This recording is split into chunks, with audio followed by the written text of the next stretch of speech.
माँ एक शक्तिशाली योद्धा होती है जिसको कोई भी हरा नहीं सकता, जिसके सामने कोई भी परेशानी ज्यादा समय तक टिक नहीं सकती। यह कहानी एक ऐसी ही बहादुर और गरीब माँ की कहानी है जो एक पहाड़ी क्षेत्र में बसे एक छोटे से गांव में रहती थी, जिसका नाम जया था। वह एक विधवा थी जिसने कुछ साल पहले अपने पति को एक बीमारी के कारण खो दिया था। तब से वह अपने 2 छोटे बच्चों रवि और सीता को बड़े संघर्ष के साथ पाल रही थी। जया फूस की छत वाले एक छोटे से मिट्टी के घर में रहती थी। दीवारें गिर रही थी और बरसात के दिनों में छत टपकने लगती थी।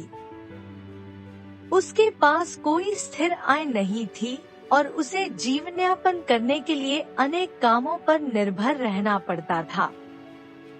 कभी कभी वह किसी के घर में झाड़ू बर्तन करते तो किसी के घर में कपड़े धोने जाती। अपनी कठिनाइयों के बावजूद जया अपने बच्चों के बेहतर भविष्य के लिए बहुत मेहनत करती थी और ऐसा करने के लिए जो भी करना पड़े वह करने को तैयार थी। जया रोज सुबह जल्दी उठकर अपने बच्चों के लिए नाश्ता बनाती थी। स्कूल जाने से पहले वे चावल और दाल का सादा भोजन करते थे। माया तब दिन के लिए काम खोजने के लिए निकल पड़ती। किसी दिन वह भाग्यशाली होती और उसे काम मिल जाता, जबकि अन्य दिनों वह खाली हाथ घर लौट आती। एक दिन माया ने पास की एक बुनाई फैक्ट्री के बारे में सुना जो श्रमिकों को काम पर रख रही थी। उसने नौकरी के लिए आवेदन करने का फैसला किया और जब उसे काम पर रखा गया तो वह बहुत खुश हो गई। यह एक आसान काम नहीं था, लेकिन अच्छे पैसे के लिए वह इस काम को करने के लिए तैयार हो गई। जया सुबह जल्दी ही उठ जाती और बुनाई के कारखाने में देर तक काम करती। वह थकी हारी घर आती थी, लेकिन अपने परिवार की जरूरतों को पूरा करने वाली नौकरी पाकर खुश थी। माया ने एक एक पैसा बचाया और एक दिन अपने बच्चों को बेहतर जीवन देने में सक्षम होने का सपना देखा। एक दिन कोविड-19 के चलते लॉकडाउन लगने की वजह से बुनाई का कारखाना बंद हो गया और जया नौकरी से बाहर हो गई। लेकिन वह जानती थी कि उसे अपने बच्चों की खातिर लड़ते रहना होगा। जया ने एक बार फिर काम की तलाश की, लेकिन छोटे से गांव में नौकरियां कम थी। उसने गांव छोड़कर काम की तलाश में शहर जाने के बारे में सोचा।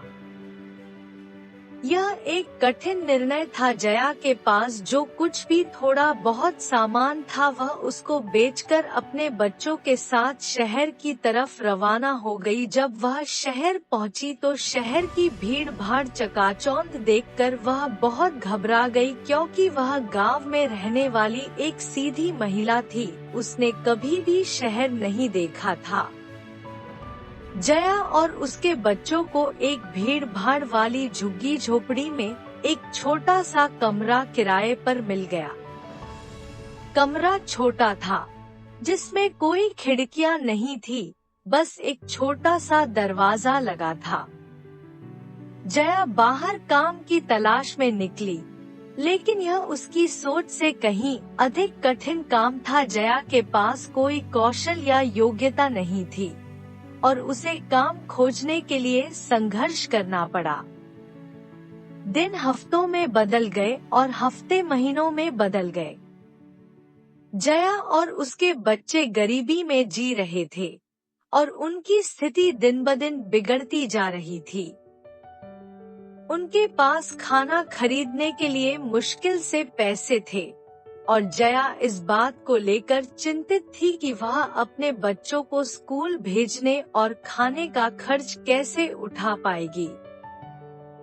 एक दिन जया ने सोचा कि आज के बाद मैं किसी की भी नौकरी नहीं करूंगी, मैं सिर्फ और सिर्फ अपना काम करूंगी। अब मैं किसी के यहाँ भी नहीं जाऊंगी नौकरी मांगने। फिर जया ने अपने पड़ोस में रहने वाले एक बूढ़ी महिला से उसके सिलाई मशीन मांग ली और उसी महिला से सिलाई का काम सीखने लगी। वह लोगों के कपड़े अपने घर पर लाकर सिलने लगी। धीमे धीमे उसको और अधिक काम मिलने लगा।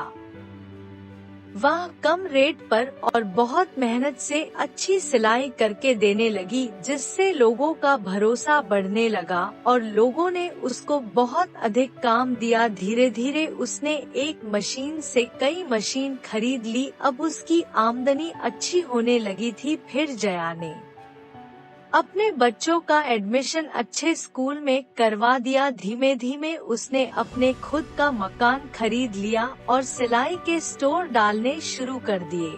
उसके शहर भर में बहुत अधिक स्टोर खुल गए। वह लाखों रुपया महीना कमाने लगी। आज उसका शहर भर में बहुत नाम है। लोग आज भी उसकी कहानियाँ, गरीब माँ की कहानी कैसे बनी करोड़पति, दूसरों को मोटिवेट करने के लिए सुनाते हैं।